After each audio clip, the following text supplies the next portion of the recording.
जीवामि त्वया विना इति विज्ञाय राधिके नये मां चरणान्तिकं गुरुवे गौरचन्द्राय राधिकाय तदालये कृष्णाय कृष्णभक्ताय तद्भक्ताय नमो नमः। वाञ्छाकल्पतरुश्च कृपा सिन्धुभ्येव च पतितानां पावनेभ्यो वैष्णवेभ्यो नमो नमः। श्री कृष्ण चैतन्य प्रभु नित्यानंद श्री अद्वैत गदाधर शिवासादि गौर भक्त वृंद हरे कृष्ण कृष्ण कृष्ण हरे हरे हरे राम राम राम हरे हरे। मैं सर्वप्रथम ग्रंथराशि जैव धर्म तदीय रचयिता सच्चिदानंद श्री भक्ति विनोद ठाकुर के श्री चरण कमलों में असंख्य कोटि दंडवत प्रणाम कर उनकी अहेतु की कृपा की वांछा करती हूँ।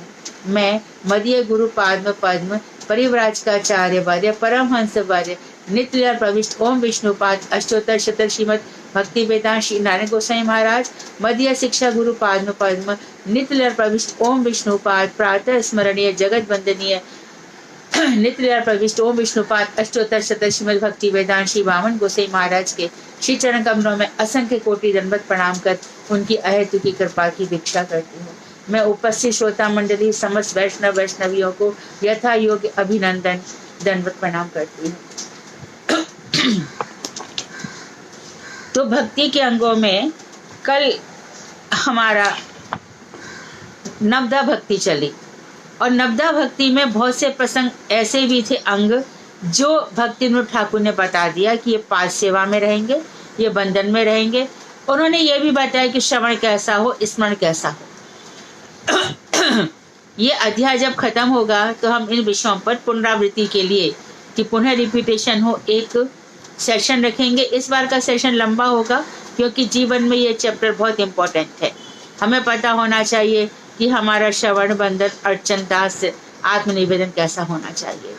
बहुत सुंदर कथा चल रही है, बहुत सुंदर भक्ति विनोद ठाकुर हमें बता रहे हैं। अब आगे ये बता रहे हैं कि ये जो जैसे कि कोई गाय को पाल लेता है, उसको अपने पालन पोषण की चिंता नहीं रहती, उसी प्रकार मनुष्य मात्र कृष्ण की इच्छा के अधीन रहे, ये आत्मनिवेदन है और ये बहुत ही महत्वपूर्ण है।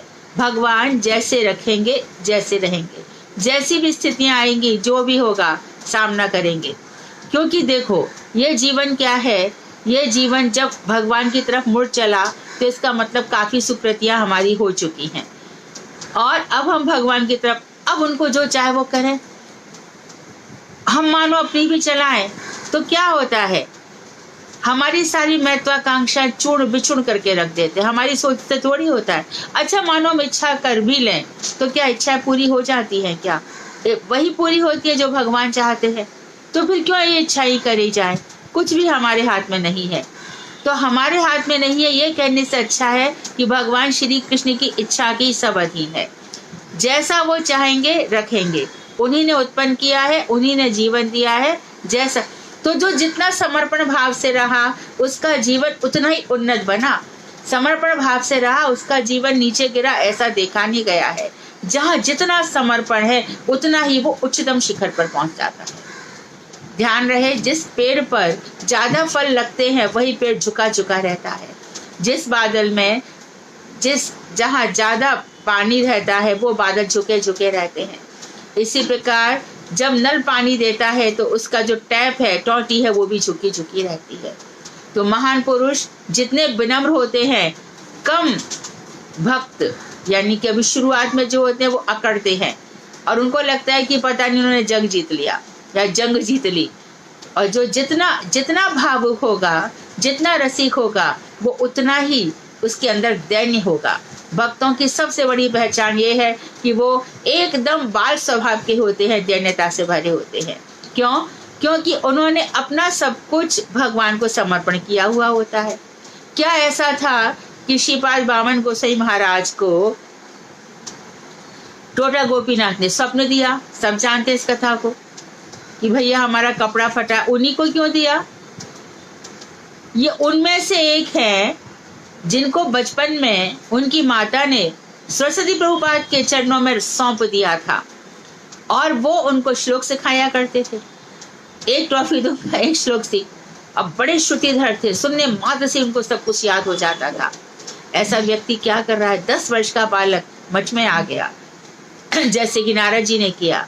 सारे साधु लोग खा के चले जाएं तो उनका लीपा पोता करना है, सफाई करनी है, पत्तल उठानी है। उसके बाद जो कथाएं हो रही हैं उन कथाओं का चिंतन करना है। आज क्या कथा कही गई, आज क्या कथा बोली, बहुत ध्यान से विचार करना है। कौन सा मेरा पॉइंट रह गया, कौन सा कहाँ पे रह गया, इस चीज से उसका आत्ममनन करना है। और क्या करते थे वो? पाखाना, उसमें एक गमला जैसा रख दिया जाता था और जब संत उस पर अपना टट्टी कर लेते थे वो उसको अपने सिर पर रख करके फेंकने जाते थे। कहाँ ऐसा दिन है? कहाँ? हमारे पास तो कुछ भी नहीं है तो हमको इतनी सुख सुविधा चाहिए, हम भजन करते हैं, हमारे पास बहुत सारे हमारे परिचारक होने चाहिए, हमारी सेवा, ये करने से हमारा पतन हो जाता है। तो आत्मनिवेदन कृष्ण जैसे रखें। तो टोटा गोपीनाथ ने जब कहा तो वो गए कपड़ा लेकर के, पूज्यपाद नारायण गोसाई महाराज से कहा चलना पड़ेगा। बोले कहाँ जाना है? बोले चलिए। सब मिलकर गए और वहां पर जब पहुंचे वस्त्र दे दिए, पुजारी से कहा कि ये पहना दीजिए। पुजारी ने धारण कराए और उनसे आग्रह किया कि जरा पुराने वस्त्र दिखा दीजिए। दिखाए गए तो देखा कि हाँ वास्तव में वो नीचे से फटे हुए थे। पूज्यपाद बामन गोसाई महाराज और 2-4 लोग और पूज्यपाद त्रिविक्रम गोसाई महाराज नवदीप धाम में एक बार मणिकर्णिका घाट की ओर स्नान के लिए जा रहे थे। इतनी देर में भक्तिसार महाराज बताते हैं कि उन्होंने ऐसे ही पूछ लिया 3-4 लोगों ने त्रिविक्रम गोसाई महाराज से, महाराज आपका जन्मदिन कब है? तो उन्होंने गाली देते हुए क्या हमारा श्राद्ध करेगा? पूज्यपाद बामन गोसाई महाराज ने कहा हम करेंगे आपका श्राद्ध। और हम सब देखते हैं कि जिस दिन पूज्यपाद त्रिविक्रम गोसाई महाराज जिन्होंने एक भी शिष्य नहीं बनाया था, उन्होंने उसी तिथि को चुना जब यहाँ से संसार छोड़ा था, उसी तिथि का वर्ण किया। तो ये महात्माओं की कथाएं हैं। ये वो लोग हैं जो कृष्ण को आत्मनिवेदन कर देते हैं। तो ऐसे लोगों के लिए भगवान ने कहा योग क्षेमा वहां में हम, जो संसार को भी लेकर चलेगा, भगवान को लेकर चलेगा और बड़ा कैलकुलेशन चलाएगा, बड़ा मल्टीपल कर, ऐसे करूं ऐसे, उसका नहीं हो सकता। महाराज जी का आजकल एक ये थॉट भी चल रहा है कि संसार के कार्य और भक्ति के कार्य दोनों एक साथ नहीं चल सकते। कृष्ण की कृपा मिल नहीं सकती। कृष्ण की कृपा तो जब भी मिलती है जब द्रौपदी अपने 5 पतियों को पुकारती है, तब भी नहीं होती। अपने दुपट्टे की लाश पर अपना ये रखती है तो भी नहीं होती। जब दुपट्टा भी उसका दांतों से हट जाता है, पूरे अपने हाथ उठा देती है, अब जो होगा सो होगा। हे नाथ बिन काज आज महाराज लाज गई मेरी, दुख हरो द्वारिका नाथ शरण में तेरी। ऐसे कह रही है। फिर क्या बोली है? तो दुर्योधन का भाई दुशासन उनको हाथ पकड़ के खींच लाया है। द्रौपदी रजस्वला है, 3रा दिन है, बाल खुले हुए हैं, खाली एक बस उसने कपड़ा बांध रखा है। ऐसी अवस्था में उसको खींचता चला गया। दुशासन वंश कठोर महादुखदाई, कर पकड़त मेरो चीर लाज नहीं आई। लख अधम सभा की और नार बिल खाई, दुख हरो द्वारिका अब भयो अधर्म धर्म को नाश, पाप रयो छाई। लख अधम सभा की और नार बिल खाई। बिन काज मेरा क्या अपराध था? पांडवों ने जुआ खेला, युधिष्ठिर ने, और मेरे को दाग पे लगा दिया। तो उस समय क्या था? कहा तो बहुत था, युधिष्ठिर आप महाराज हैं, आज आपकी महारानी दाग पे लगी हुई है और आप शांत बैठे हैं। भीम 10,000 हाथियों का बल है तुम्हारे अंदर, कहाँ चला गया? अर्जुन तुम्हारे गांडीव धनुष की शक्ति कहाँ चली गई? नकुल सहदेव तुम्हारी वीरता की तो कहानियां सुनी जाती हैं, कहाँ चली गई आज? 5 की 5 पति नीचे सिर झुकाए बैठे हैं। विष्णु पिता आगे मैं बोली, आप तो धार्मिक हैं, आप तो धर्म को जानते हैं। आपके वंश की आज आपके वंश वाले आज उसकी लाज को हरण कर रहे हैं और आप देखते भी नहीं है। जब सबका सहारा छूट गया और वो जो एक पकड़े बैठी थी वो भी छूट गया। तो आत्मनिवेदन का सबसे उदाहरण द्रौपदी को दिया जाता है। सीता जी का भी वही रहा। जब मन में आया कृष्ण ने सीता जी को वनवास में भेज दिया। ये बात अलग है कि वो छाया सीता थी जो भेजी गई, और जब मन में आया उस समय तो छाया सीता नहीं थी। लव कुश भगवान को बता दिए कि वही उनके पुत्र है, सब कुछ सही हो गया। उसके बाद भी सीता से कह रहे हैं कि सीते तुम्हें अग्नि परीक्षा देनी होगी। तब सीता बोली राम अब बहुत हो चुका, अब मैं परीक्षाएं बहुत दे चुकी। फिर धरती माँ फटती है, उसमें से सिंहासन आता है और चली जाती है। तो जितना जिसकी विनम्रता है, जितनी जिसकी ऊंचाई है, वो वहीं तक पहुंचता है। तो आत्मनिवेदन बहुत अच्छा गुण है। अपने आप को भगवान के ऊपर सौंप दीजिए। अहम मत रखिए, दंभ मत रखिए, मेरे साथ ऐसा हो रहा है, लोग क्या कहेंगे, लोग कहेंगे मैंने बड़े पाप किए हैं, लोग नहीं, ये सब कुछ नहीं। पाप तो उसी दिन मिट गए जिस दिन की भगवान का एक नाम भी लिया। अजामिल को याद रखना पड़ेगा। जब बहुत सारे पंचम स्कंध में नरकों का वर्णन कर दिया गया, तब परीक्षित घबराए, क्योंकि सबके जीवन में कुछ ना कुछ तो होता ही है।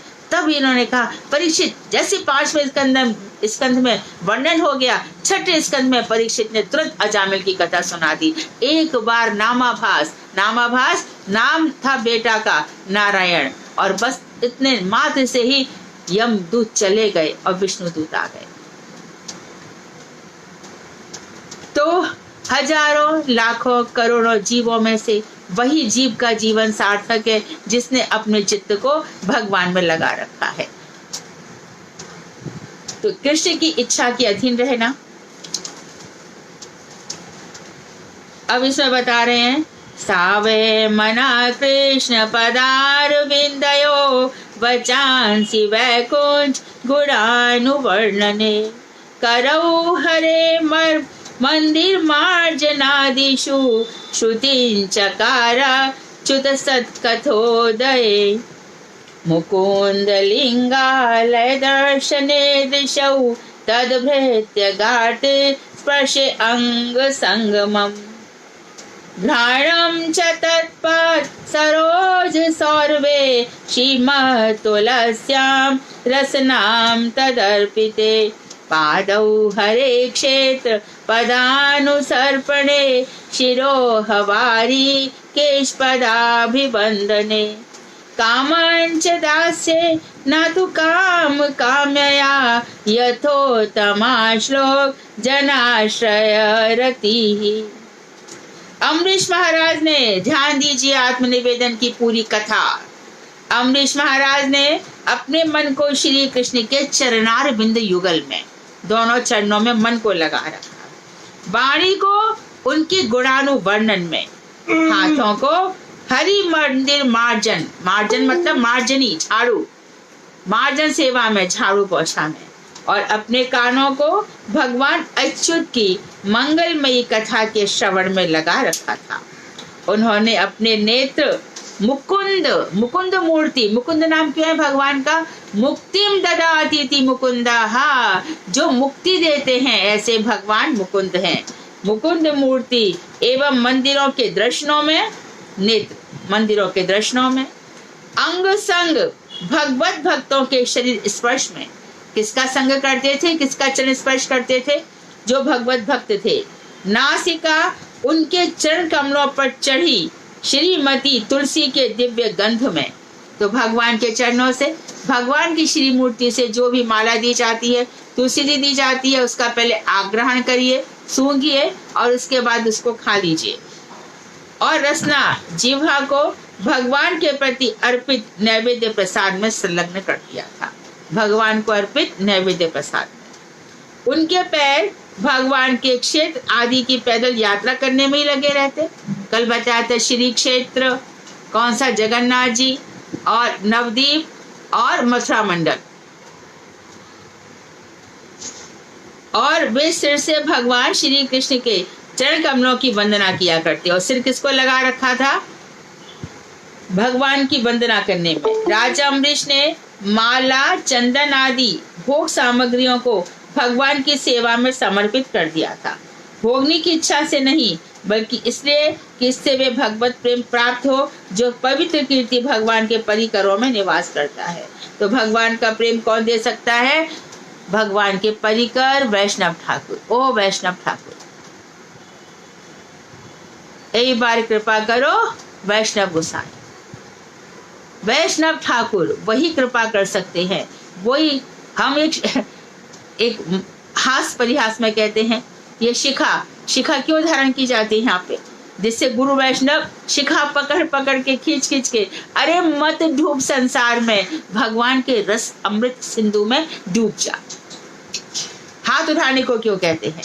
हाथ उठाओ और हाथ उठा करके बोलो हरे कृष्ण हरे कृष्ण।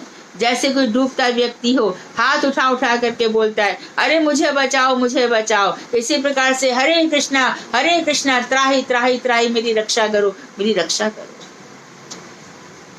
तो ये सब वैष्णव ठाकुर हमसे कराते हैं। तो बाबा जी के मधुर उपदेश को सुनकर ब्रजनाथ और विजय कुमार आनंद से गदगद होकर बाबा जी महाशय को दंडवत प्रणाम करते हुए बोले, प्रभु आप साक्षात भगवत पार्षद हैं। आपके उपदेशामृत का पान कर हम दोनों आज कृतार्थ हुए। जाति कुल और विद्या के अहंकार में हमारे दिन व्यर्थ ही बीत रहे थे। बहुत ही हमें अभिमान था अपनी जाति का, इसलिए हमने इतना समय व्यर्थ ही किया। वास्तव में जितना दैन्य आ जाएगा, तनादपि सुनीचेन तरुरपि सरुष्णा अमानिना मान देन कीर्तनीय सदा। खुद सम्मान ना चाहे दूसरों को सम्मान दे दे। भाई चाह तू मेरा बाप है, मेरे को कोई तेरे से प्रयोजन नहीं है, मेरे को तेरी कोई आवश्यकता ही नहीं है। जितना हमें चाहिए, जितनी हमारी आवश्यकता है, कृष्ण उसकी पूर्ति करते ही हैं। तो इसके लिए किसी भी लोभ से, लालच से, किसी भी प्रकार से छयों की छयों विकारों को निकाल करके काम क्रोध मद लोभ मोह ईर्ष्या भगवान का भजन करें। बाकी तो भगवान करते ही हैं। आप साक्षात भगवत पार्षद हैं। बाबा जी महाशय से कहा आपके उद्देशामृत का पान करके हम कृतार्थ हो गए। हमारे दिन ऐसे ही बीत रहे थे। जन्म जन्मांतरों की संचित सुकृति राशि के प्रभाव से ही हमने आपकी कृपा पाई है। जन्म जन्मांतर में पता नहीं हमारी कौन कौन सी सुकृति हो गई थी, जो हमें आज ये सब आपकी वाणी कथा सुनने को मिली है। कितने जन्म निकल जाए यदि ये कथा ना सुनने को मिले। ये तो गौड़ीय वैष्णवों का और गौड़ीय आचार्यों का हमारे ऊपर महावदान्यता है, बड़ी भारी उदारता है कि हमें ऐसी बातें लिख के चले गए और हमें आज पढ़ने सुनने को मिल रही हैं। विजय कुमार ने कहा, हे भागवत प्रवर, श्री वृंदावन दास ठाकुर ने मुझे श्री मायापुर योग पीठ का दर्शन करने की आज्ञा दी थी। वृंदावन दास ठाकुर उसी समय जहाँ पर आपने मामगाछी में भगवान के दर्शन किए थे, और वहीं पर भगवान श्री राम ने सीता जी को एक मूर्ति बनाकर दिखाई थी, सन्यास की मूर्ति। सीता बोली, क्या बना रहे हैं आप? बोले, सीते उस समय भी मैं तुमको छोड़ करके जाऊंगा। क्यों? उस समय मैं सन्यास ग्रहण करूंगा और लोगों में प्रेम वितरण करूंगा, प्रेम बांटूंगा। क्यों? इस जन्म में तो आप नहीं बांटते, मुझसे भी प्रेम नहीं करते। बोले, हाँ, ये जन्म मेरा मर्यादा का है, श्री कृष्ण का जन्म लीला का है, और ये जो मेरा जन्म होगा यहाँ पे मैं प्रेम बांटता हूँ। अच्छा, किस किस को? मैं जगाई मधाई को भी प्रेम दे देता हूँ, मैं पशु पक्षी सबको प्रेम दे देता हूँ, और ऐसे मेरे भक्त हैं, सबसे प्रेम करते हैं। तो मैं प्रेम अवतार महावदान्य अवतार बन करके आऊंगा। तो उसके हमने दर्शन करते हैं मामगाछी में। वहां से फिर आप लोग वहां चले गए थे एक चक्रा नित्यानंद ठाकुर के धाम में। उनकी कृपा से आज मुझे भगवत धाम और भगवत पार्षद का दर्शन संभव हो सका है, वृंदावन दास ठाकुर की कृपा से। यदि कृपा होगी तो कल शाम को यहाँ फिर आऊंगा। श्री वृंदावन दास ठाकुर का नाम सुनते ही वृद्ध बाबा जी साष्टांग दंडवत करते हुए बोले, मेरी चैतन्य लीला को जो व्यास अवतार हूँ, मेरी चैतन्य लीला के जो व्यास अवतार हैं, मैं उनको पुनः पुनः प्रणाम करता हूँ। तो चैतन्य लीला में तो जो वृंदावन दास ठाकुर है वो कौन है? व्यास अवतार है। व्यास जी वृंदावन दास ठाकुर बनकर आए। दिन अधिक चढ़ाया, ब्रजनाथ और विजय कुमार ब्रजनाथ घर के लिए रवाना हो गए। तो सोमवार को हमने दिन रखा है इस चैप्टर के पुनरावर्तन के लिए। अब प्रमेय के अंतर्गत अभिधेय तत्व का विचार, अर्थात वैध साधन भक्ति, वैधी साधन भक्ति, 20वां अध्याय। दोपहर के पहले ही ब्रजनाथ और विजय कुमार घर पहुंच गए। ब्रजनाथ की माता पहले से उनकी प्रतीक्षा कर रही थी। उन्होंने बड़े प्रेम से अपने भाई को स्वादिष्ट प्रसाद अन्न भोजन कराया। क्या कराया? प्रसाद। भगवान को बिना भोग लगाए नहीं देना है किसी को भी। प्रसाद अन्न भोजन कराया। भोजन के पश्चात मामा और भांजे में परस्पर नाना प्रकार की प्रेम भरी बातें होने लगी। ब्रजनाथ ने जिन उपदेशों को बाबा जी महाशय से पहले श्रवण किया था, उन्हीं उपदेशों को क्रम क्रम से धीरे धीरे वे अपने मातुल अर्थात मामा महोदय को बतलाने लगे।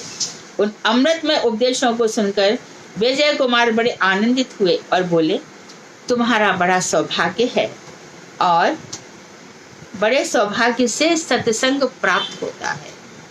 बड़े सौभाग्य से, है ना, जो हम लोग बोलते हैं, तात स्वर्ग अपवर्ग सुख धरे तुला एक अंग, तूल न ताहि सकल मिल जो सुख लव सत्संग।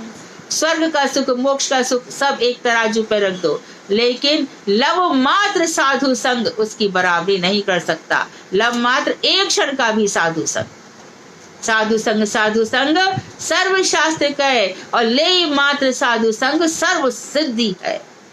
एक क्षण भी साधु संग से सारी सिद्धियां प्राप्त हो जाती हैं।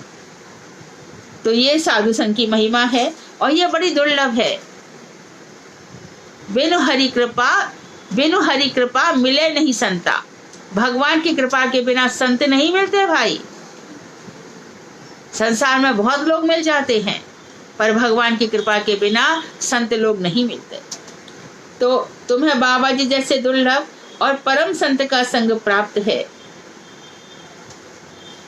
उनसे तुमने परमार्थ तत्व के संबंध में बहुत कुछ श्रवण कर लिया है।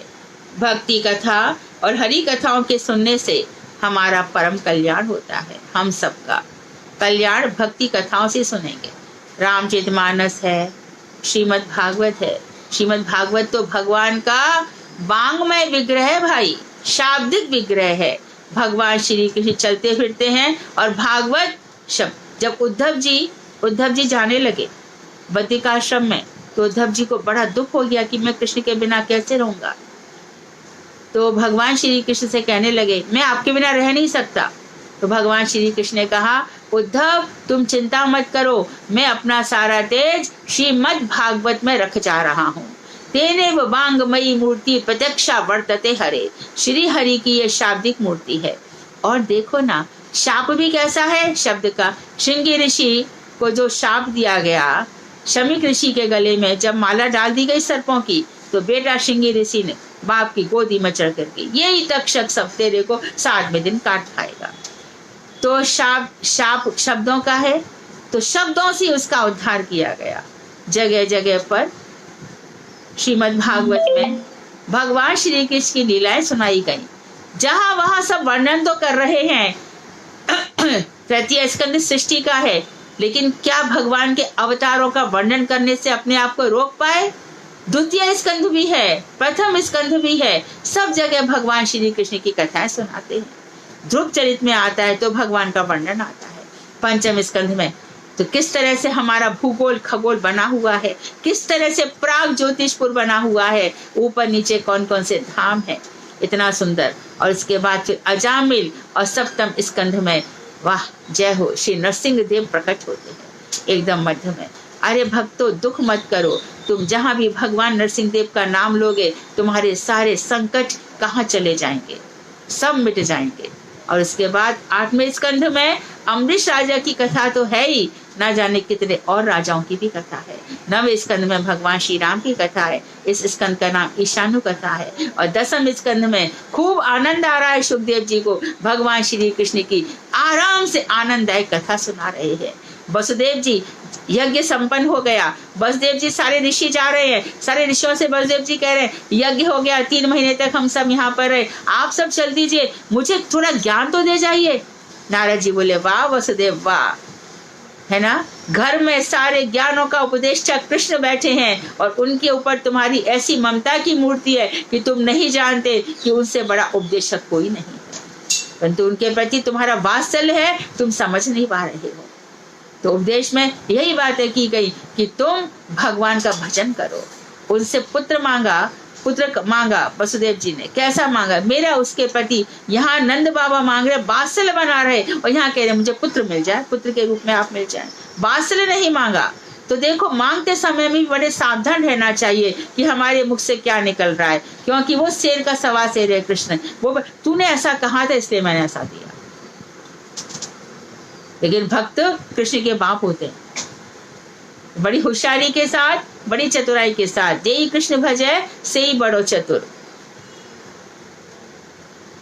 तो हरि कथाओं के श्रवण से कल्याण की प्राप्ति होती है, परंतु महत पुरुषों के मुख से यदि ये कथा सुनाई जाए तो कल्याण जल्दी होता है। यहाँ वहां सुन लेने से कल्याण नहीं होगा भाई, यहाँ वहां सुनने से नहीं होगा।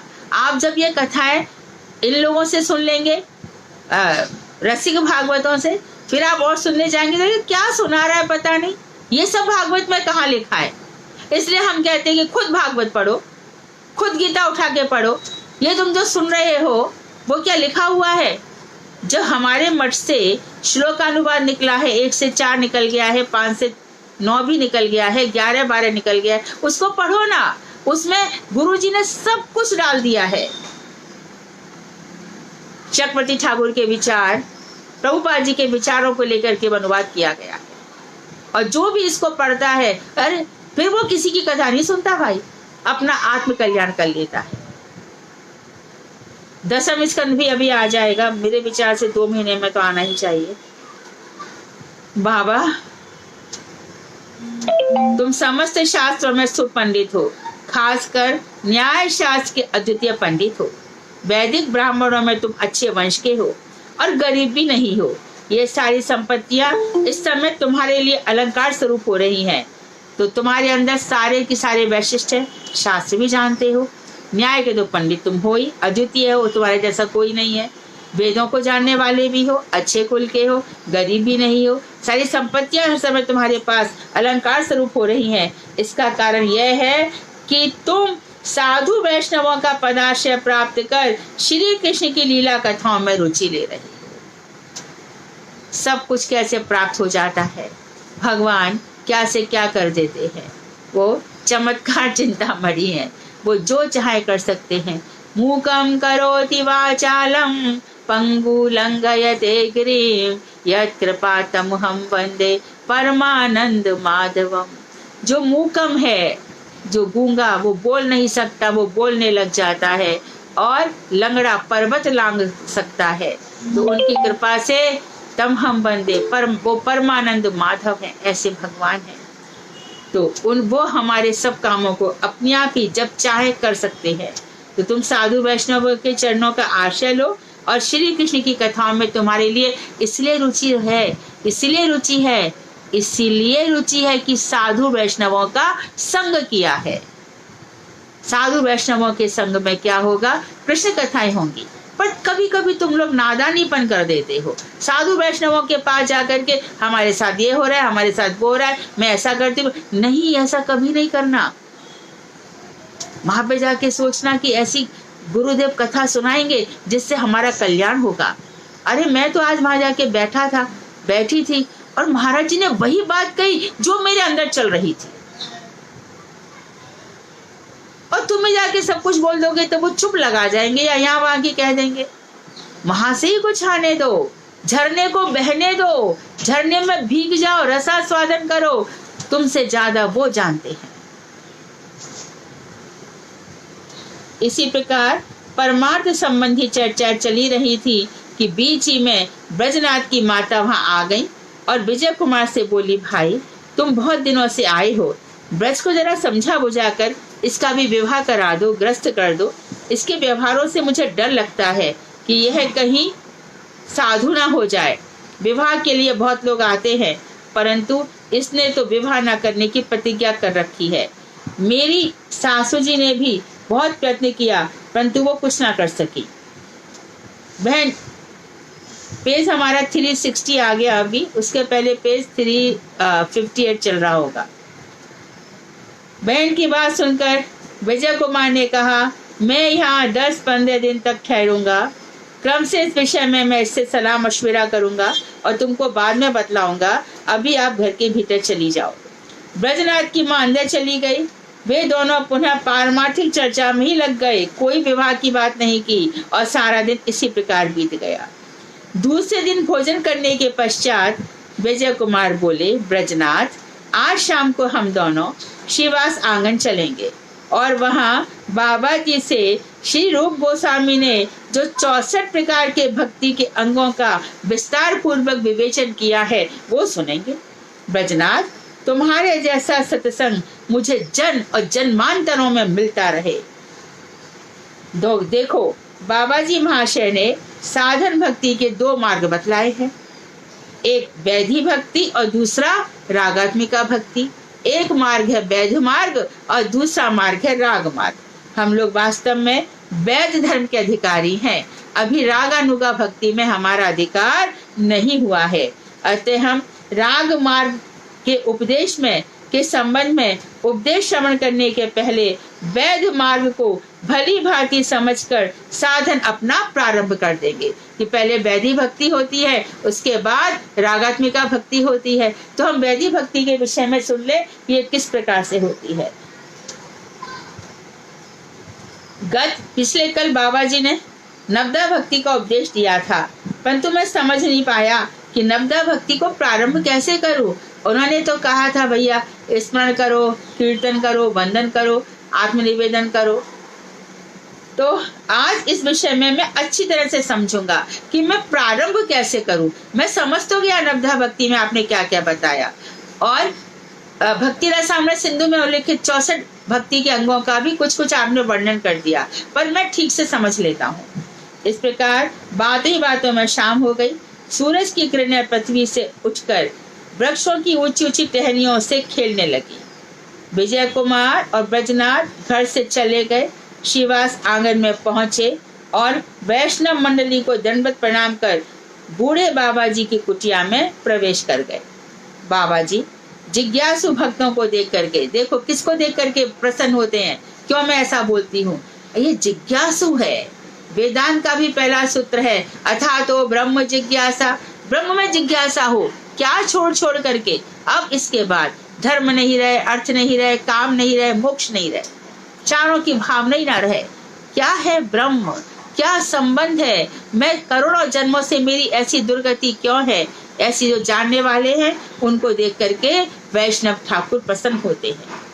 तो उन्हें बड़े प्रेम से छाती से लगाकर आसन पर बैठाया, तो आलिंगन किया। वे दोनों भी बाबा जी को दंडवत प्रणाम करके बैठ गए। 2-1 बातों के उपरांत विजय कुमार बोले, प्रभु हम लोग आपको बहुत ही कष्ट देते हैं, पर आप भक्त वत्सल हैं, अतः कृपा कर उस कष्ट को स्वीकार कर लेते हैं। हमारे दुखों को हम आकर इतने कष्ट देते हैं, आप सह लेते हैं। आज हम लोग आपसे श्री रूप गोस्वामी द्वारा लिखे गए भक्ति के 64 प्रकार के अंगों के संबंध में जानना चाहते हैं। यदि आप हमें इसका अधिकारी समझते हैं तो कृपा करके बतलाइए, जिससे हम लोग शुद्ध भक्ति का सहज अनुभव कर सकें। बाबा जी ने मुस्कुराते हुए कहा कि देखो भाई, मैं बताऊंगा, तुम सावधानी से सुनो। श्री रूप गोस्वामी द्वारा बताए गए भक्ति के 64 प्रकार के अंगों को बतला रहा हूँ। 64 अंगों में जो पहले 10 प्रारंभिक अंग हैं, तो जैसे देखो हमारी भक्ति प्रारंभिक कैसे होगी। सबसे पहले गुरु पदाश्रय, पानी कीजिए छान कर, गुरु कीजिए जानकर। यहाँ वहाँ गुरु मत बना लेना, फिर गुरु से ममता हो जाएगी, छोड़ना मुश्किल हो जाएगा। पहले ये देखो इस गुरु की वाणी से मेरे हृदय की भक्ति रूपी लता ऊपर उठती है कि नहीं, कि वहीं की वहीं जा करके संसार रूपी कीचड़ में ही सन जाती है। ऐसे विचार करके गुरु बनाओ। दूसरी बात, गुरु के निकट जाकर के कृष्ण राम की दीक्षा लो और कृष्ण शिक्षा लो। तीसरी बात, विश्वास पूर्वक गुरु पर परम विश्वास रखो और गुरु जी की सेवा करो। चौथी चीज, साधु मार्ग पे चलो। 5वीं चीज, सदधर्म की जिज्ञासा, सही धर्म क्या है, कौन सा धर्म है। नेक्स्ट, कृष्ण के उद्देश्य से भोग विलास का त्याग। कृष्ण को पा रहे हैं इसलिए भाल ना खावे और भाल ना पहरे। बहुत अच्छा खाने का मत करो, बहुत अच्छा पहनने का भी विचार मत करो। किसके लिए? त्याग है कृष्ण के लिए। गुलाबी कपड़ा, जो लाल कपड़ा पहन लिया, सन्यासी बन गए, तीर धारण कर लिया, किसके लिए? दुनिया को दिखाने के लिए कि कृष्ण के लिए? ब्रह्मचारी बन गए, किसके लिए? कृष्ण सेवा के लिए, गुरु जी की सेवा के लिए। अरे सेवा बड़ा विषम। मठ में आते हैं आपस में तो हम लोगों से बोला जाता है, ग्रस्त में जैसे तुम लोगों का झगड़ा होता है ऐसे हमारा भी मठ मंदिर में हो जाता है।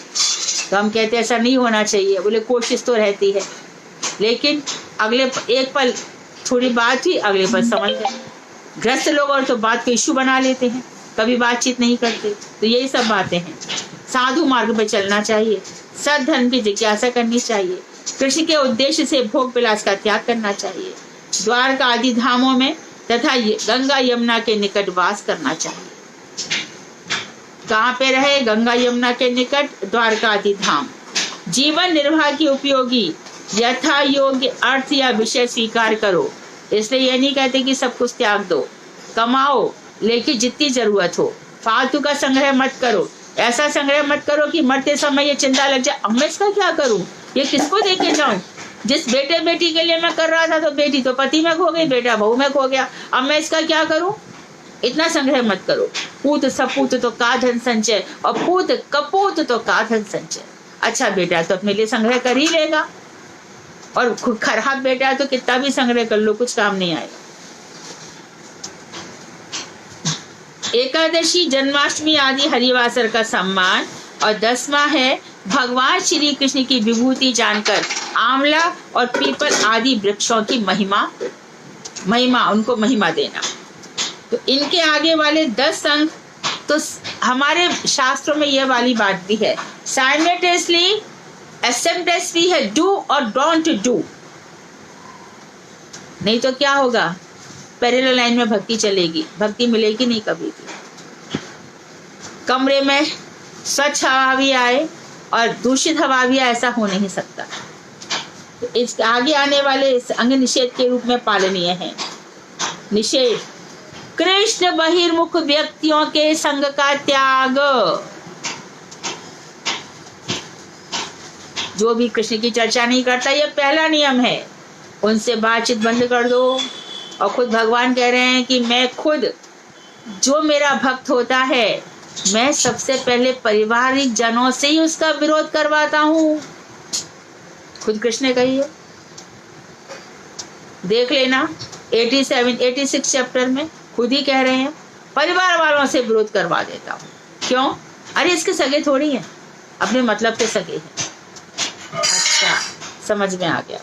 तो कृष्ण बहिर्मुख व्यक्तियों के संग का त्याग, और अनधिकारी को शिष्य ना करना, जिसका अधिकार नहीं है। हर किसी को कथाएं मत सुनाना, अपने अभी भजन भ्रष्ट हो जाएगा।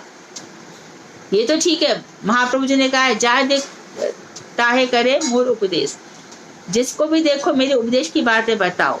अधिकारी होगा तो आएगा और पूछेगा, अधिकारी नहीं होगा तो चलेगा। तो खाली जैसे कि एक शहद की बूंद चटा देते हैं, बाद में देखेंगे हाँ इसको और जिज्ञासा है तो उसी को सिखाओ, बाकी को छोड़ दो। आडंबर उद्यमो महोत्सव आदि का परित्याग।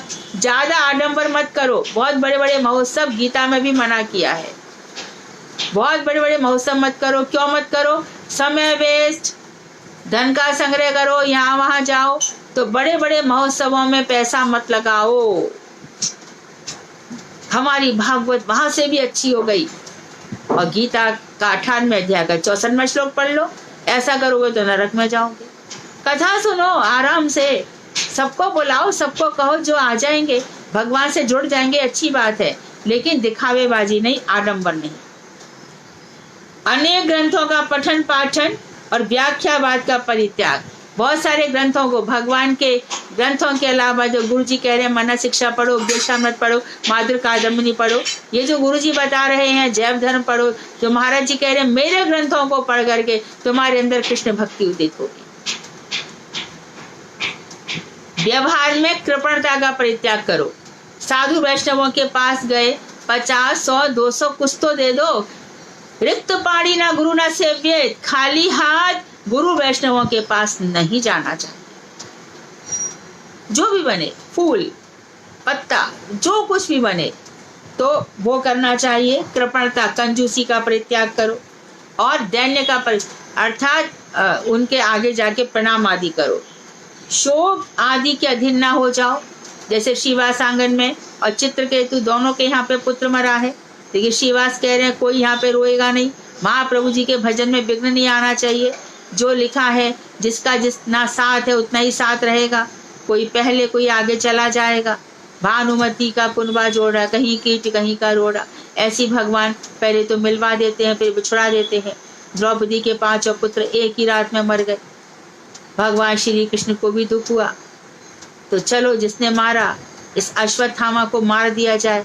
द्रौपदी बोली क्या इसको मार करके मेरे पुत्र जीवित हो जाएंगे?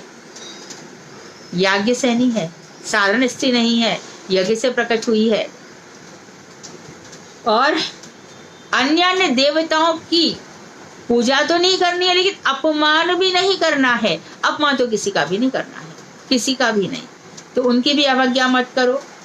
प्राणी मात्र को उद्वेग मत दो, किसी को भी अपनी बातों से दुख मत पहुंचाओ, अपने कार्यों से दुख मत, ऐसा कोई काम मत करो जिससे प्राणी मात्र को उद्वेग हो।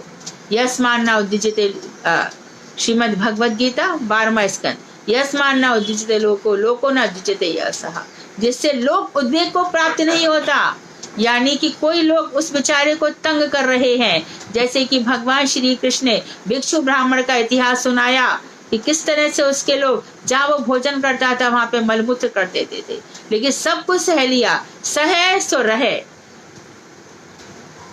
तो शांत भाव से बहुत, एक बार ध्यान रखिए, शंकर जी ने विष पी लिया, ना बाहर आने दिया ना अंदर जाने दिया।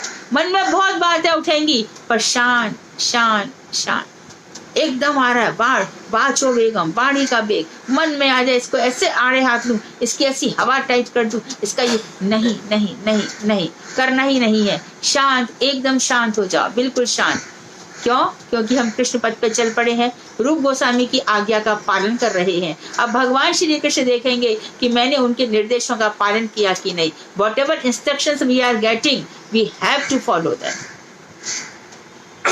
और प्राणी मात्र को उद्वेग नहीं देना है, सेवा अपराध और नाम अपराध से सर्वदा दूर रहना है, भगवान और भक्तों की निंदा आदि सुनकर उसे सहन न करना है। तो भगवान की निंदा करे, भक्तों की निंदा करे, या तो खूब उसको आड़े हाथ ले ले कि वो वहां से भाग जाए, अन्यथा इतनी सामर्थ्य नहीं है तो खुद चला। इन 20 प्रकार के अंगों को भक्ति मंदिर का प्रवेश द्वार स्वरूप समझो। ये भक्ति मंदिर के हरिद्वार है, ये प्रवेश द्वार है, द्वार स्वरूप है। अभी तो द्वार है, बाद में फिर रागानुगा भक्ति आएगी तब उसको भक्ति कहेंगे ना। ये वैदिक भक्ति है, यानी मर्यादा, वैदिक भक्ति मर्यादा, शास्त्रों की आज्ञा का पालन। तो 2 भाग हो गए, पहले 10 हो गए डू और दूसरे 10 हो गए डोंट डू। तो विधि विधान से चलना है। 21 है वैष्णव चिन्हों को धारण करो, कंठी धारण करो, तिलक धारण करो, हरि नाम अक्षर धारण करो, टैटू बोलते ना उसको, हरे कृष्ण इत्यादि मंत्र अपने हाथों पे लिखवा सकते हो। निर्माल्य धारण करो, भगवान को दी हुई माला, भगवान किसी पुजारी ने प्रसन्न होकर माला दे दी, पहले मस्तक पे रखो, फिर उसको सूंघो, हृदय पर धारण करो, 5-10 मिनट पहनो, फूल ना गिर जाए नहीं तो पाप लग जाएगा, उनको उठा करके फिर समुद्र या नदी में प्रवाहित कर दो। भगवान के सम्मुख नाचो, श्री गुरु वैष्णव और भगवान को दंडवत प्रणाम करो, उनको दर्शन कर आसन से उठो, देखते ही बैठे मत रह जाओ, तुरंत उठ जाओ, उनको प्रणाम करो, अभिवादन करो। श्री मूर्ति की अनुव्रज्या, कल भी बताया था अनुव्रजन, जब मूर्ति आदि कहीं आ जा रहे हो तो अनुग्रमण करो या परिक्रमा करो। भगवान के मंदिरों में जाओ, मंदिर की परिक्रमा करो, अर्चन करो, पूजा करो, सेवा करो, गाओ खूब जोर जोर से, भगवत कृपा की प्रतीक्षा करो। एक न एक दिन राम नाम रटते रहिए, जब तक घट में प्राण, कबहू दीन दयाल के भनक पड़ेगी कान।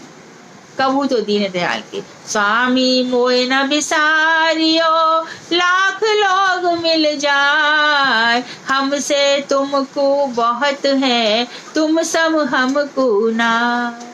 नहीं विद्या नहीं बाहुबल, नहीं खर्चन को दाम, मौसम पतित अपंग की, तुम पत राखो लाज। अर्थ न धर्म न काम रुच, गति न चाहो निर्वाण, जन्म जन्म रति राम पद, यह वरदान न आन। यही वरदान चाहिए हे श्री कृष्ण, आपके चरणों में मेरी रति बनी रहे, दूसरा मुझे कुछ नहीं चाहिए। जिएगा कैसे? आपने अब तक कैसे जिवाया वैसे ही जीऊंगा, वैसे ही जी लूंगी। तो तू तो कह रहा था मेरे को अच्छा सा बंगला चाहिए, बढ़िया सी गाड़ी चाहिए, संत महात्माओं को बुलाऊंगा। अरे संत महात्मा तेरी भावना को देख करके आएंगे, तेरी भावना को देख के कृपा करेंगे। गाड़ी बंगला तो दारा सुत लक्ष्मी पापी के भी होए, और संत समागम हरि कथा यह दुर्लभ है।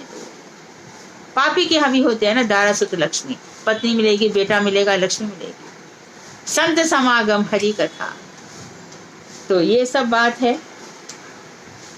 भगवत कृपा की प्रतीक्षा करो, धैर्य धारण करो, कृपा अवश्य आएगी। तीनों संध्याओं में आचमन पूर्वक जप।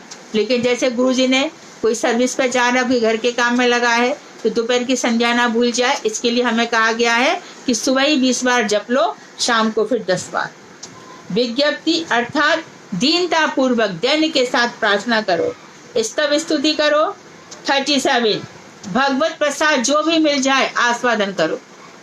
एक बार हम 8-10 लोग खड़े थे, गुरुदेव ने बड़ी सुंदर जलेबी आई थी कहीं से, तो महाराज जी ने जलेबी दी, हम लेके खड़े रहे। महाराज जी बोले अरे खा लो। तो फिर मैंने एक जगह पढ़ा कि प्रसाद जैसी मिले उसको तुरंत खा लो, और तुरंत जाकर के हाथ धो करके फिर गुरु जी की सेवा में उपस्थित हो जाओ। तो प्रसाद का इतना सम्मान होना चाहिए। और चरणामृत, भगवान का चरणामृत स्नान इत्यादि कराया। मंदिरों में आप जाते हैं, पान करते ही हैं। धूप माल्य आदि का सौरभ ग्रहण। धूप माला जो भगवान के चढ़ी हुई है, जब उनका निर्माल्य कहीं रख दिया जाता है तो उसकी सुगंध लो, तो इससे भगवान के स्पर्श की अनुभूति होती है।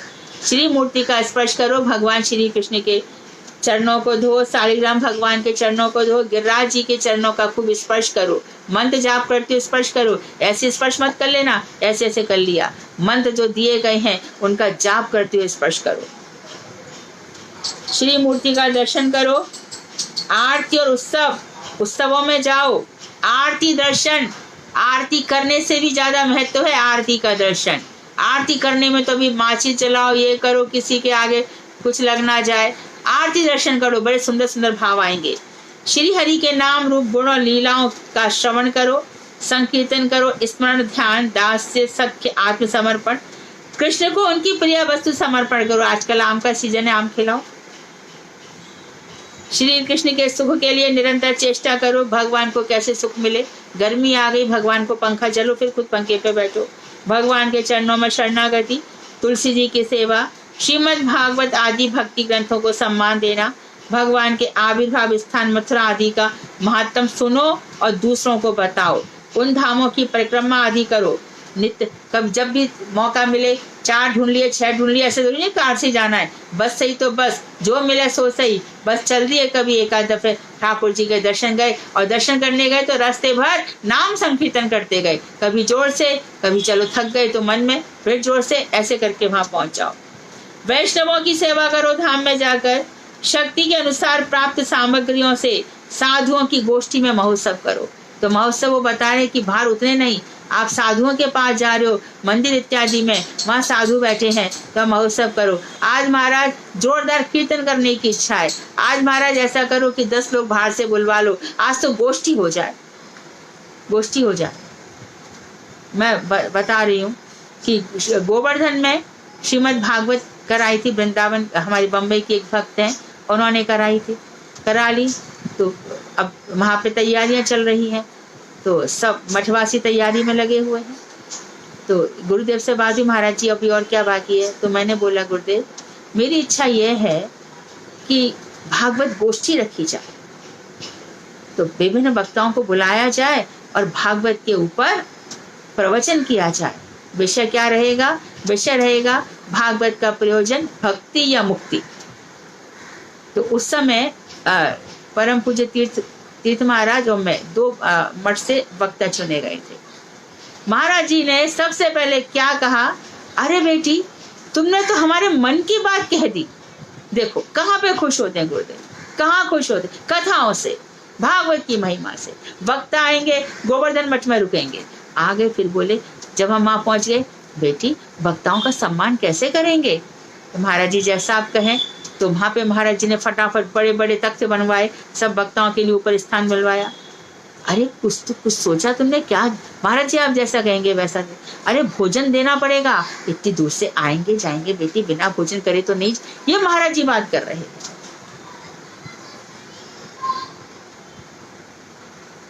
तो उस समय महाराज जी की कृपा ऐसी हो गई कि उनके सभी शिष्य, कोई अपनी तरफ से 16 वक्ता आए थे, कोई 5 एक दे रहा है, कोई 200 सबको दे रहा है प्रसाद। सब बड़े खुश होकर के गुरुदेव की आंखों से आंसू बहने लगे।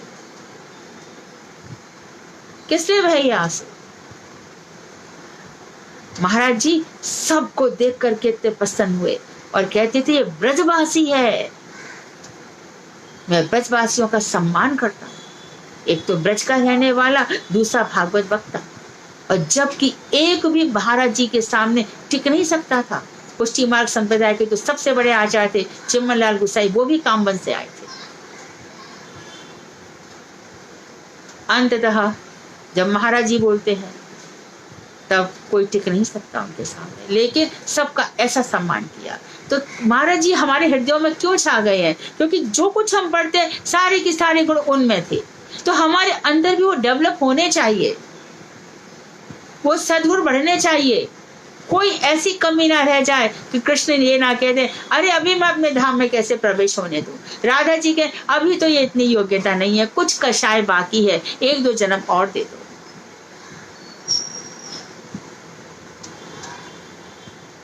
और श्रद्धा पूर्वक नहीं, हम यहाँ पे थे, हाँ, साधु की गोष्ठी में महोत्सव, चातुर्मास से व्रत और विशेष रूप से कार्तिक मास में जो ऊर्जा व्रत है, राधा रानी का व्रत है। ऊर्जा मतलब शक्ति देने वाली, काय की शक्ति, भक्ति की शक्ति देने वाली।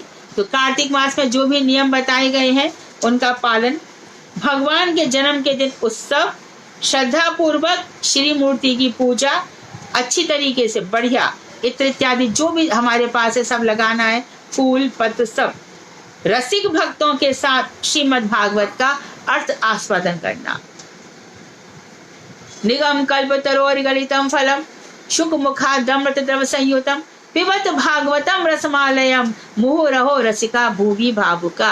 हे रसिको, हे भावुको, इस श्रीमद् भागवत कथा का पान करो। क्यों? ये भागवत कथा क्या है? सर्व वेद इतिहासानम सारम सारम समुद्रतम। सारे वेद और इतिहासों का सार इसमें भर दिया गया है। छक के पियो।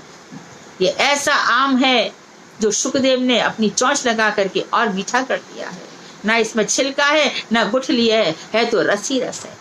तो किससे भागवत सुनो? रसिकों से, तब मालूम पड़ेगा भागवत की महिमा क्या है।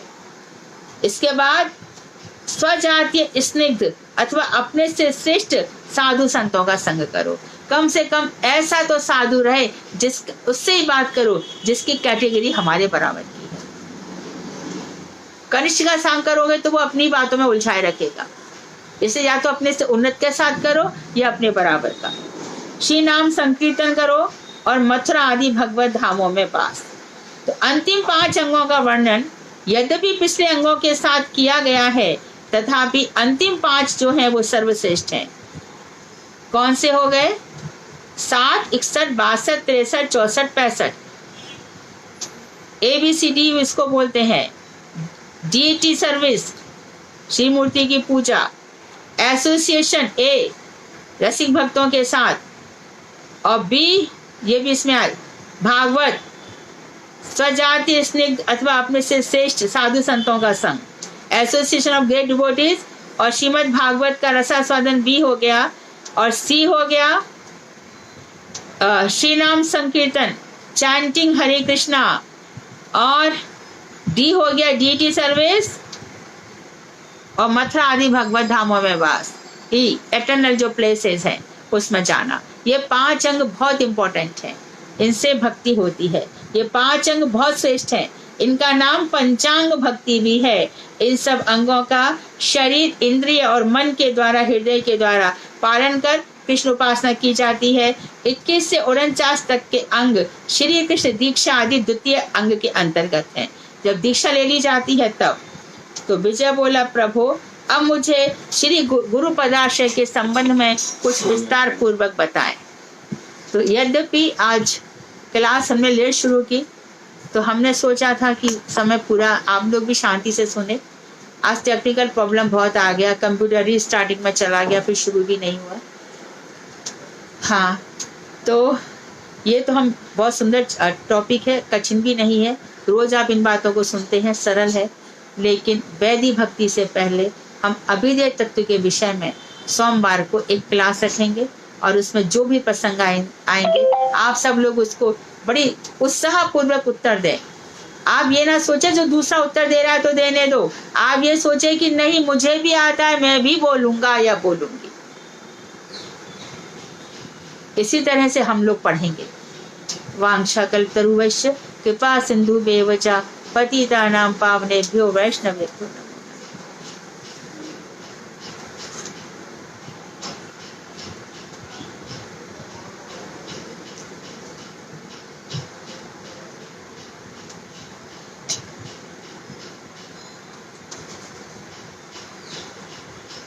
हरे कृष्णा।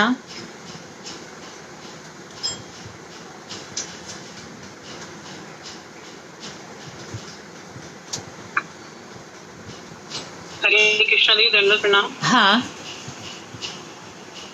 दीदी, ये जो तत्व की बातें है ना, ये जो सिद्धांत जो हम लोग पढ़ रहे हैं, हाँ संजय प्रभु जी को आप जानते हो ना, संजय प्रभु जी। हाँ हाँ जब वो तत्व या सिद्धांत बताते ना तो सब मौन हो जाते हैं। जब वो कोई सवाल करते हैं ना तो कोई जवाब नहीं देते, तो वो कहते हैं लगता है सबको जाना लग गया तत्व सिद्धांत सुन के वही हमारी हालत, हम सब अवाक हो जाते हैं सब सुन के।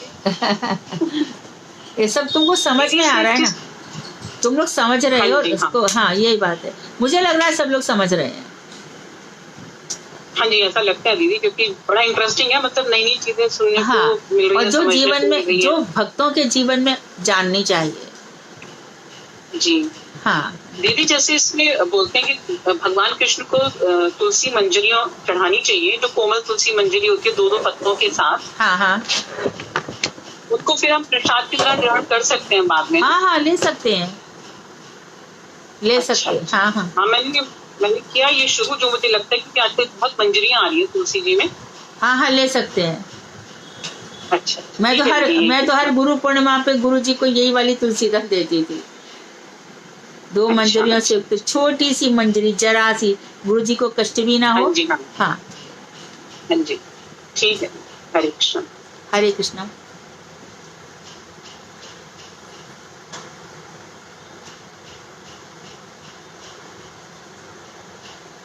हरे कृष्णा दीदी, दंडवत प्रणाम। हाँ हरे कृष्णा।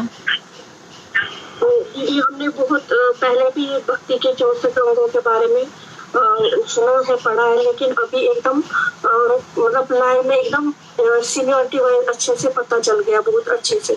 कुछ बातें जो पहले भी क्लियर नहीं थी वो भी क्लियर हो गई। जैसे कि कल आपने पाद सेवन के बारे में बताया ना, मैं उस चीज को समझती थी। पाद सेवन जैसे हम ठाकुर जी के चरणों में तुलसी अर्पित करना या उनके चरण पखारना, अभिषेक के टाइम टच करना, तो मैं इस चीज को समझती थी। लेकिन वो भी अब क्लियर हो गया कि आपने बोला कि पाद सेवन होता है अपने खुद से धामों में जाना, वहाँ का दर्शन करना, चल के जाना, और तुलसी पूजा और वैष्णव सेवा भी आपने परिक्रमा करना। और परिक्रमा करना, और जब भी भगवान कहीं मिल रहे हो उनके पीछे पीछे अनुव्रजन करना। अनु मतलब पीछे पीछे चलना। जी जी। हाँ। तो बहुत अच्छे से क्लियर हो रहा है, बस हाँ हाँ कृपा बनाए रखे, बस भक्ति विनोद ठाकुर हम सब पे कृपा बनाए रखे, हम सब ये सब कर सके, उनकी ही महिमा है। हरे कृष्णा दीदी। हाँ प्रणाम। हाँ दीदी, आपने 4-5 लेक्चर पहले बोला था नए संवत्सर से आप वेदांत सूत्र के ऊपर 10-15 मिनट का हाँ लेक्चर करने वाली हूँ। हाँ क्लासेस अभी मेरा श्रीमद् भागवत का 10 अध्याय का काम और बाकी है, उसको पूरा कर लूँ। 8 साल से वो काम चल रहा है। 6 बार Okay. प्रूफ रीडिंग करनी पड़ती है। पहले अनुवाद करती हूँ, फिर उसको कंप्यूटर पे टाइप, फिर टाइप में कुछ मिस्टेक्स रह जाती हैं, फिर लगता है ये प्रसंग और डाल दो, ये प्रसंग और डाल दो। अभी फाइनल आ रहा है और 81 to 90 पे हम रुके पड़े हैं, तो ये हो जाएगा अभी बिल्कुल अच्छा, उसके समय। बाद फिर हाँ फिर हम कोशिश करेंगे कि मेरी इच्छा है कि अक्षय तृतीया पे शुरू करूं पहला, तो 10-15 मिनट की एक, क्योंकि वो मैं ही पढ़ा पाऊंगी, क्योंकि दूसरा कोई खोलेगा ही नहीं वेदांत को। तो मैं नहीं चाहती कि इतना बड़ा ग्रंथ जो गुरु जी का अभिष्ट है वो खाली किताबों में ही रह जाए। जी जी जी, हाँ। जी। हरे कृष्णा दीदी, प्रणाम। हाँ हाँ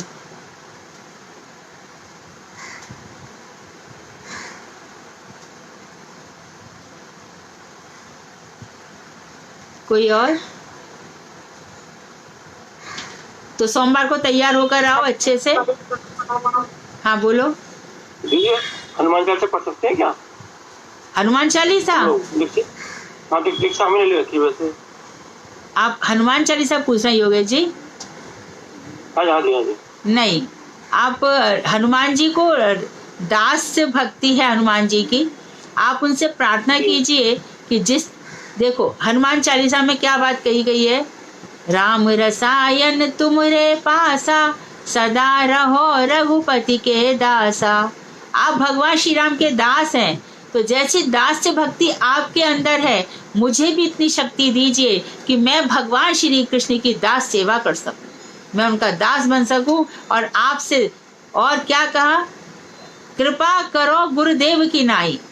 तो जैसे गुरु जी ने कृपा की है, ऐसे हनुमान जी आप गुरुदेव के समान। तुलसीदास जी कह रहे, हनुमान चालीसा तुलसीदास जी ने लिखी और वो खुद बता रहे। तो राम दरबार में हनुमान जी भगवान श्री राम के चरणों में बैठे हुए हैं। तो हनुमान जी भगवान के दास हैं, सर्वश्रेष्ठ दास हैं। दास भक्ति में उनका स्थान प्रथम है। तो उनके बजाय पढ़ने के आप नाम संकीर्तन कीजिए, क्योंकि आपने मंत्र उनके लिए रखे हैं। और हनुमान जी से प्रार्थना कीजिए। आप देखिए हनुमान जी इतना चितबल आपको देंगे कि आपका नाम जब और अच्छा होगा। हनुमान जी के अंदर भक्ति देने की पूरी शक्ति है। बहुत दिन से कर रहा था, नहीं करता छोड़ने का।